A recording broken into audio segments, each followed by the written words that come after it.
Olá, bem-vindo ao Pode Ficar Neurótico, um videocast que tem a intenção de colaborar com a sua educação emocional, te levando a um ser mais autêntico e não lidando você como a partir de um sintoma apenas, não olhando apenas a doença, mas a saúde. Se esse conteúdo te interessar, você, por gentileza, se inscreva no meu canal. Eu quero bater a incrível marca de 250 inscritos, né? Então, se te interessar, você dá uma força lá que vai ser importante para mim e para outras pessoas que porventura tenham esse interesse. Eu estou iniciando uma playlist onde vou conversar hipoteticamente com um personagem bíblico por um viés mais analítico, vamos dizer assim, considerando que não é possível analisar uma pessoa com quem você não conversa de fato, mas há uma abordagem do sentimento humano, da humanidade do sujeito e por esse aspecto mais emocional, da vivência emocional e de como ele lida com as emoções e com as relações do seu tempo e da sua época. Obviamente, isso é uma conversa hipotética, como eu já disse, e não tem um cunho teológico necessariamente, mas um cunho apenas de reflexão emocional. E claro que uma opinião ou outra teológica a gente acaba soltando, mas não é o viés principal, tá bom? Então não se esqueça disso, eu vou te lembrar de vez em quando, porque é importante que você perceba que nós não estamos aqui para falar sobre uma base teológica do sujeito, mas apenas olhando a emoção do sujeito e como ele lidava com elas, tá bom? E o meu primeiro convidado, por assim dizer, o primeiro personagem que eu escolhi para trocar essa ideia é Jonas, isso mesmo, o profeta fujão. Que a primeira coisa que a gente precisa pensar ao conversar com Jonas, se pudéssemos fazer essa pergunta para ele hoje, seria como você se sente sendo, talvez depois de Judas, o personagem bíblico que as pessoas olham com mais preconceito, né, de toda a história. Tudo bem, eu disse depois de Judas mesmo, né? Quem sabe um dia a gente traz Judas para essa conversa, mas eu acho que você não está pronto ainda para isso. Mas Jonas é assim, ele é taxado como um fujão, como um covarde. A leitura simplista, né, do olhar desse profeta fez com que todo mundo só olhasse o aspecto dele como fujão. Então é importante que se considere algumas coisas a partir dessa premissa de que Jonas não é só um fujão, né?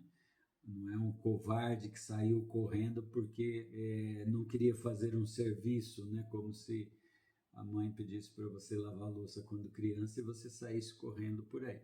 Você precisa considerar o contexto onde Jonas está vivendo, naturalmente, que é diante de uma crueldade bem assintosa, né, dos ninivitas. Isso era um desafio desde de algum tempo ali, o povo, né, de Israel, eles estavam sempre sofrendo com perseguições e essa época era uma época onde Nínive estava em ascensão e uma crueldade absurda e incomparável, se comparando aí talvez a grandes nações que hoje fazem uma crueldade de forma diferente, mas sim era um contexto onde havia uma nação assim muito cruel e que não tinha a menor pena e a menor dó e de uma certa forma, segundo autores e estudiosos, até sádica, né? O sádica por minha conta, no sentido de ter prazer no sofrimento do adversário, né? Das pessoas da quem eles invadiam e perseguiam. A forma como Jonas é olhado por cada leitor que passa rápido pela história, basicamente enxerga um Deus castigador que sai perseguindo uma pessoa desobediente, né? Como se fosse apenas tão somente isso, né? E todo mundo sabe que, primeiro, no contexto teológico, bíblico teológico, não é possível fugir, né? O próprio salmista já diz isso, ninguém foge de Deus. Então ele, obviamente, por ser monoteísta e acreditar no Deus, né, que ele considerava todo-poderoso, ele também sabia que não podia fugir, né? Então a história vai além disso. É o olhar que o profeta Jonas nos apresentaria, acredito eu, ao longo da sua história, da sua narrativa, né? Poucos percebem aí o que é importante para a gente, ao olhar para essa história por esse viés emocional, justamente os dilemas e conflitos internos, né, emocionais que o homem vive, que Jonas vive ali diante do fato, né? Que ele está vivenciando. Ele tem uma dificuldade, ele não quer, Nínive é mal. Outra coisa importante para a gente começar observando esse preconceito aí que a gente tem de que Jonas é só aquele homem que correu para o porto, né? Desceu para Jope, desceu para o porto, desceu para o porão do navio, só que todo mundo fala, né, que quando você desobedece, foge, você só desce, desce, desce, né? É que vocês só consideram Jonas por um recorte, entende? Mas veja só, é isso mesmo, há um recorte aí que é o livro. Você não sabe nada de Jonas antes do episódio de Nínive e você não sabe nada de Jonas depois do episódio de Nínive. Então você só está olhando Jonas a partir de um erro. E quem já passou por uma grande dificuldade e cometeu um erro sabe como é difícil ser olhado por toda a vida ou julgado por muito tempo por um grupo apenas por aquele recorte. Além do fato de que, como sempre, né, esse olhar julgador e preconceituoso faz com que a gente enxergue Jonas ou queira compreender a pessoa ou julgue a pessoa, Jonas, apenas e tão somente a partir de um recorte, porque você não sabe nada antes desse episódio de Jonas e Nínive, você não sabe nada de Jonas, ou sabe? E você não sabe nada depois desse episódio. Entende? Então, o que você está fazendo, o que nós invariavelmente fazemos ao olhar o personagem, nesse caso o profeta, e isso obviamente deveria consumi-lo se ele estivesse vivo e ouvindo essa nossa leitura, que você julga todo o trabalho dele a partir de um episódio apenas, né? Do qual o objetivo do episódio é dizer que ele não se deu bem sobre esse episódio, que era pregar aos ninivitas, você sabe, esse é o convite. Então, a gente precisa repensar ou desconstruir ou olhar com um pouco mais de afeto nessa ideia de fuga, né? E eu acho que a pergunta que valeria a pena perguntar ao profeta é: do que você fugiu, afinal? Do que Jonas fugiu? Realmente, será que é possível a gente ter um olhar sobre isso, lembrando aqui, como eu disse, que nós estamos olhando por um viés das emoções humanas, né? E não apenas de um certo, de um errado, de uma obediência e uma desobediência, porque eu não acho que Jonas era desobediente até então, senão ele não teria sido convidado para esse trabalho, talvez nem estivesse fazendo o que ele fazia. E aí a pergunta ou o pensamento aqui a se refletir, né, a pergunta a se ter é: será que Jonas foge realmente por desobediência ou ele teve uma crise, um sofrimento interno? Você já se sentiu dividido internamente entre uma coisa que deseja fazer e outra coisa que precisa fazer? Isso é muito comum à realidade de todos nós. Eu vou propor para você um caso da filósofa britânica Philippa Foot, de 1967. Ela propôs o dilema voltado aí a uma filosofia de moral, né, uma ética moral, que ela chamou de dilema do trem ou dilema do bonde, né? O dilema se consiste em você estar num trem desgovernado, nesse trem tem uma alavanca para virar à direita ou à esquerda. De um lado, hipoteticamente à direita, existe 15 pessoas trabalhando. Do outro lado, apenas 3 pessoas. O dilema proposto é: o trem vai ter que virar, é você que vai puxar essa alavanca. O dilema proposto é: você vira o trem para o lado onde tem mais pessoas e, portanto, mais pessoas vão morrer, ou você vira o trem para o lado onde tem menos pessoas e, portanto, menos pessoas vão morrer? Invariavelmente, quando essa pergunta você já deve ter feito aí, não é uma decisão fácil de tomar, e é uma decisão também hipotética, obviamente, tá? É apenas uma ferramenta de reflexão, mas a maioria das pessoas, com certo esforço e alguma dificuldade, ela entende que precisa virar para o lado onde tem menos pessoas, porque é menos prejuízo, menos mortes, enfim. Só que do lado, aí você acrescenta um detalhe, do lado onde você vai virar para as 3 pessoas, está lá sua esposa e seus 2 filhos. Ou seu esposo e seus 2 filhos. Né? Ou seu pai, sua mãe e sua esposa, enfim.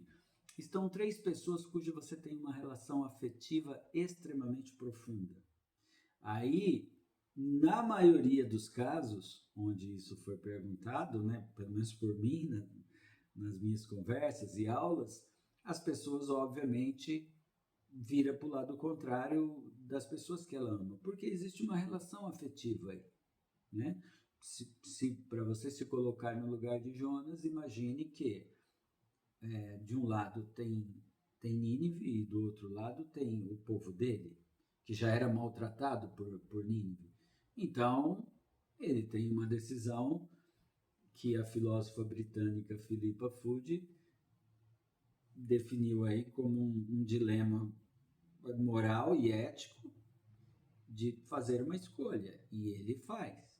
E você já se colocou nesse lugar, e portanto julgar e criticar ou cancelar alguém que tomou uma decisão que você não acha certo é fácil.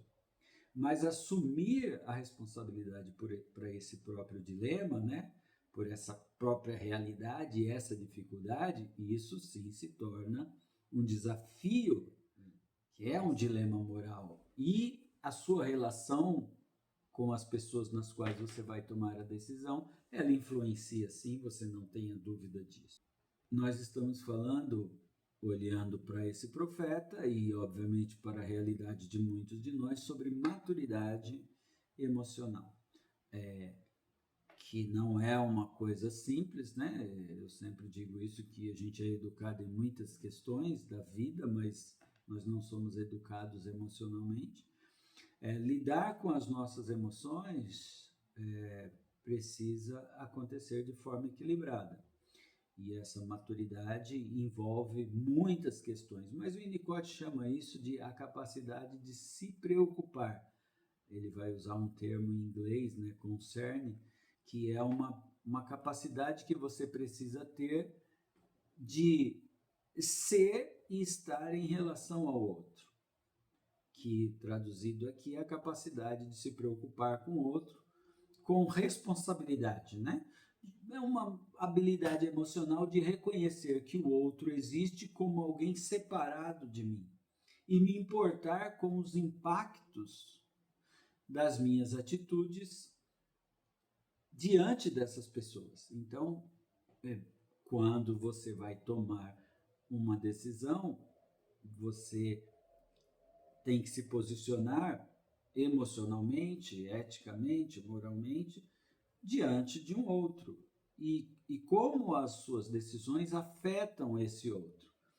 a gente precisa desenvolver essa capacidade de se preocupar, que pode ser chamado mais ou menos de empatia, mas é um pouco mais profundo que isso. E em outra oportunidade a gente fala um pouco disso. Não é só sentir culpa ou dó, mas é você ter uma responsabilidade afetiva. Isso é a grande questão dessa capacidade de se preocupar com o outro. Qual é a minha responsabilidade afetiva?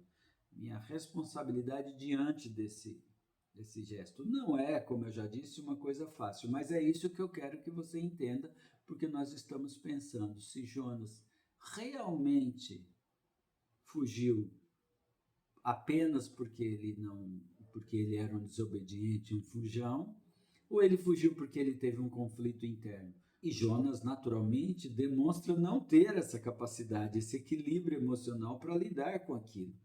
E isso passa a ser um conflito. Como eu disse, nós somos educados cognitivamente, religiosamente, profissionalmente, socialmente, mas nós não somos educados emocionalmente. A educação emocional, quando alguém fala, a educação vai mudar o nosso país. De que educação nós estamos falando? Obviamente que deveria ser toda ela, inclusive a educação emocional. E para ter esse equilíbrio, para tomar uma decisão equilibrada nesse sentido, isso requer uma estrutura moral, ética, emocional, pessoal, independente do que está à sua volta. A preocupação madura com o próximo, ela não vem apenas de uma obediência a regras e exigências externas, ela nasce de dentro, de um compromisso interno. E é a base da ética, né? Da nossa capacidade de sentir ou de se sentir responsável em relação ao outro, né? Entendendo que eu sou responsável afetivamente pelo outro, mesmo sendo separado desse outro. Eu não preciso ter uma dependência absoluta desse outro para me sentir responsável por ele. A nossa vida no trânsito é um exemplo muito claro disso. Como as pessoas ignoram que elas são responsáveis afetivamente pelo que pode acontecer com o pedestre, com outro motorista, né? E essas coisas todas aí que você vive no dia a dia. O que eu estou dizendo é que você não precisa se fundir ao outro, né? Ou ferir a sua autonomia ou até a sua liberdade para agir de uma forma madura. É simplesmente se colocar num lugar onde o outro tenha uma representação significativa e você entenda que você é responsável, mesmo você conhecendo ou não esse outro, tendo intimidade com ele ou não. Às vezes, inclusive, mesmo que esse outro não seja tão bom quanto você gostaria que ele fosse. Tá? É entender que o outro existe como alguém separado de mim. E tudo bem, é assim que tem que ser, né? Mas eu me importo e devo me importar com as minhas atitudes e as consequências delas sobre o outro, né? Sobre esse outro. Nós estamos falando que todos nós, inclusive o personagem em questão aqui, né? E você vai ver isso no decorrer de toda a leitura dos personagens bíblicos, que todos nós temos digamos assim, sentimentos negativos, né? Impulsos destrutivos em relação a nós mesmos e em relação aos outros. O próprio Jonas vivencia isso no final ali, especialmente, né? Então, a maturidade emocional é conseguir tolerar a incoerência desses impulsos e as exigências desses impulsos, entendendo os sentimentos negativos, essas fantasias agressivas e talvez julgadoras e negativas, né? Junto também com os sentimentos mais afetivos, mais amorosos, que pertencem a mesmas pessoas. Às vezes a gente entra num profundo conflito sobre isso, né? Eu não posso desejar o mal, mas eu sinto que eu desejo o mal.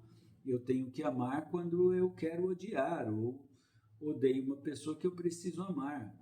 essa incoerência, esses impulsos emocionais, afetivos, eles pertencem a cada um de nós. Mas para gerir isso e entender isso, precisa-se ter uma maturidade. O que Jonas não conseguiu integrar isso ao seu ser, essencialmente, a sua identidade pessoal ali diante do que ele fazia. Jonas não dá conta de equilibrar o amor que ele tem por um grupo e o ódio que ele tem por outro grupo. E esse conflito interno passa a ser insuportável. É o que a gente chama de ambivalência, ou seja, dois sentimentos opostos de igual força que obrigam você a tomar uma decisão e você trava e não consegue, colapsa e buf, e trava. E qual é a melhor solução para isso? Fugir. Fugir com certeza, né?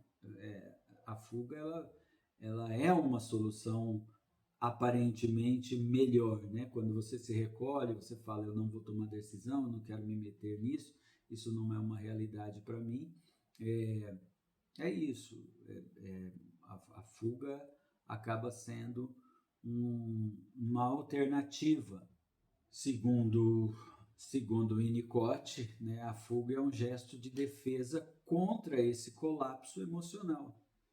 Né? O Winnicott diz que fugir é melhor do que se desintegrar, se desmontar, se colapsar emocionalmente. Então a fuga entra como uma defesa.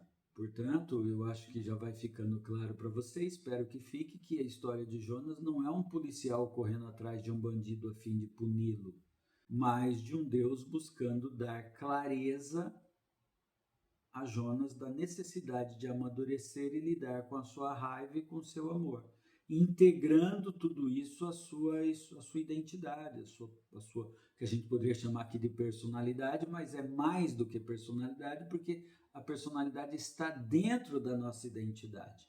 Ela pertence à nossa identidade, mas é uma integração de uma maturidade emocional de forma coerente, de forma segura, de forma branda. Jonas não foge realmente de Deus. Então, ele foge de si mesmo. Porque, como eu já disse, como o Salmo já disse, como outros, a teologia já diz, não é possível, do ponto de vista, obviamente, ali, né, teológico, fugir de Deus. Porque parte da sua crença, se você está assistindo isso, é porque isso te interessa em algum nível, e parte dessa crença, da sua crença, é entender que Deus está em todo lugar. Então, Jonas não foge de Deus, ele foge de si mesmo a partir de um colapso emocional e de uma decisão que ele não quer tomar. Ele sabe que precisa, mas ele não consegue. Aí nós vamos falar dessa identidade chamada por Winnicott de self, né, do seu si mesmo, que o de Jonas, muito provavelmente, como muitos de nós, é construído a partir daquilo que nós fazemos, né? Quando você é perguntado, quem é você, né? Quem é você? Me fale um pouco de você. Você vai dizer, eu sou, né? Vai dizer o seu nome e vai dizer, eu sou professor, eu sou administrador, eu sou advogado, eu sou psicanalista, eu sou psicólogo, Então você vai definindo você como aquilo que você faz, ou seja, você tem uma construção de si mesmo, de identidade, de self, de eu, a partir do que você faz. Assim como Jonas, chamado, ungido, né? Responsabilidade, profeta, tem que obedecer, né? E aí ele tinha então que fazer e cumprir aquilo. Aí quando ele tem que sustentar esse papel, quando é confrontado com a missão de ir até os ninivitas, isso realmente colapsa o profeta e ele não tem a menor condição. Então ele faz aquilo que o Winnicott sugere para a gente, que é se defender. Eu vou me defender correndo, vou fugir. Não é sensato?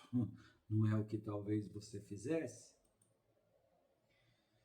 Eu quero esclarecer um pouquinho essa ideia de integração que imagine, nós vamos integrando a nossa vida, a nossa estrutura, quem nós somos, a partir de todas as experiências que vamos obtendo desde o nascimento, né? E obviamente que a psicanálise ela contempla esse adulto que me ouve a partir da criança que nasceu lá atrás, né? Como qualquer outro ser humano. E a partir desse momento você passa então a integrar valores, integrar amores, integrar afetos. Você começa a trazer adentro de você como se, imagine, você comprou um móvel, uma mesa, um guarda-roupa, alguma coisa, e isso vem nas caixinhas lá, vem na caixa, com as peças todas desmontadas, o móvel está lá potencialmente, ele não serve para o uso ainda, né? Tudo está solto, tudo está largado, tudo está desintegrado ou não integrado, né? Não está desintegrado ainda, ele tem as peças lá, mas ele está não integrado. Então, precisa-se de um processo. Esse processo é o processo comum. Se abre caixa, jota as peças, lê orientações, vai vivendo, vai vivenciando, vai fazendo as coisas, vai encaixando uma parte com a outra e até que no final aquilo fique razoavelmente pronto, né? Nesse caso não pode ficar só razoavelmente, tem que ficar pronto mesmo. A ideia conosco aqui é muito parecida, né? Você se sente integrado como um self saudável, autêntico, quando você entende que você não precisa mais esconder um pedaço seu para que o outro apareça. Integrar-se é ser e estar inteiro, funcionando de forma espontânea e autêntica, e não apenas a aparência de que você está funcionando, está autêntico, né? Integração é você apresentar o eu mais inteiro e mais autêntico que você puder de si mesmo.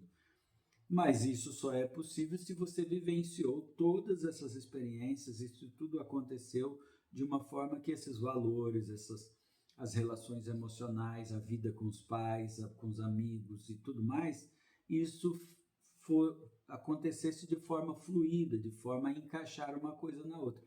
O que é bem difícil, né? Todos nós estarmos inteiros à medida que crescemos, porque nós trazemos parte de peças que não foi incluída em nós, e às vezes nós não sabemos onde encaixá-la exatamente. Então, às vezes, nós nos sentimos não integrados. E algumas experiências na vida afetiva, né, quando somos crianças ou até ali na vida mais adulta, elas são experiências tão fortes e tão difíceis que elas nos desintegram, elas nos desmontam. E às vezes montar de novo, se você já passou por uma experiência assim, de desmontar alguma coisa e tentar montar de novo, você sabe que fica sempre um estrago. Então, nós estamos falando que o processo de integração é uma jornada de você deixar de ser pedaços que se esconde para se tornar alguém inteiro, né?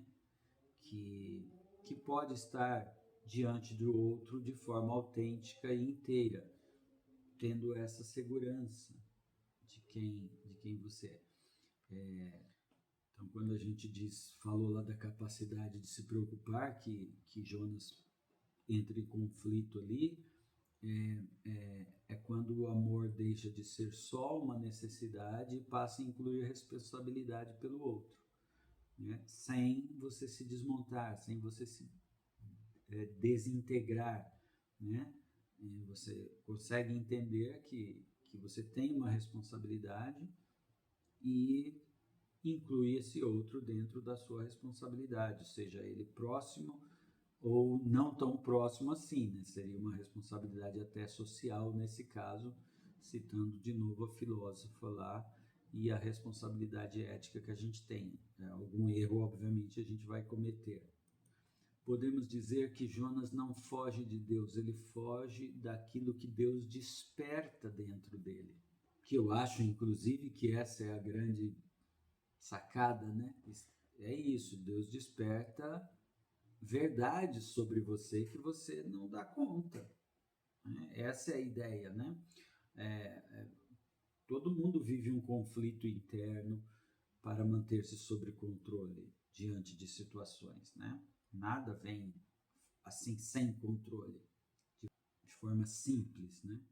A fuga de Jonas, então, pode ser olhada, né, como uma defesa contra um conflito interno insuportável, difícil de tomar uma decisão, uma incapacidade de sustentar essa decisão incoerente, né, ambivalente, que envolve ódio e compaixão, que os dois estão ali, né? A ideia que o Winnicott vai trazer, né, que é o psicanalista inglês, no qual eu estou incluindo aqui nessa parte clínica para Jonas, né? Isso acontece quando o self não está, quando o si mesmo, o seu eu, né, a sua identidade, ela não está suficientemente integrada, falta pedaços, as peças não se encaixaram direito. Experiências intensas, né, são vividas assim como invasivas, então às vezes uma experiência muito intensa parece que invade a sua vida e aí você não dá conta disso, né? E a ideia é se retirar para elaborar, que algumas pessoas vão fazer isso como fuga, outras vão fazer como solidão, passar um tempo, sei lá, mas a ideia é essa, é lidar com essa incoerência do próprio existir, né, e do próprio certo, né, do próprio errado, dos conflitos morais e não morais que a gente vive aí ao longo da nossa jornada. A raiz da fuga de Jonas está no medo, do ódio e da misericórdia de Deus. Jonas não lida bem com tudo isso ainda, né? Era um homem adulto, enfim, né? A gente não sabe exatamente a idade dele aqui, mas Jonas ele tem esse conflito com a existência do seu Criador aí, tanto do ponto do castigo, do ódio, como da própria misericórdia, né? Tanto que no processo em ele fugir, onde as coisas vão acontecendo, ele entende que aquilo é um azar, é uma má sorte, né? Que as pessoas lançam lá sorte, aquela história toda que você deve lembrar. E ele entende então que essa má sorte é Deus castigando. Mas ele não teme só o castigo, ele teme também a misericórdia contra o outro, ou a favor do outro, né? Melhor dizendo. Porque a misericórdia obrigará ele a fazer o que ele não deseja fazer, que é ajudar a salvar aquele pessoal que ele acha que deveria morrer, resumindo, né? Então Jonas não foge porque é um covarde no sentido comum, ele foge porque ele sabe demais sobre Deus e sabe que Deus é misericordioso nesse contexto. E o problema é que a misericórdia deveria ser aplicada a ele, ao seu povo, assim como você no trem. Você vai virar para o lado das pessoas que você não tem ligação afetiva, possivelmente, né? Porque você precisa salvar as pessoas que você ama prioritariamente, porque você tem ligação afetiva. E isso é sério e é difícil de lidar. O segundo episódio, logo depois da fuga, então, é o mar e o peixe. Vou deixar esse para um segundo capítulo. Quando eu colocar a parte 2, se você tiver clicado aí, o sininho, você será lembrado pelo próprio YouTube. Até mais!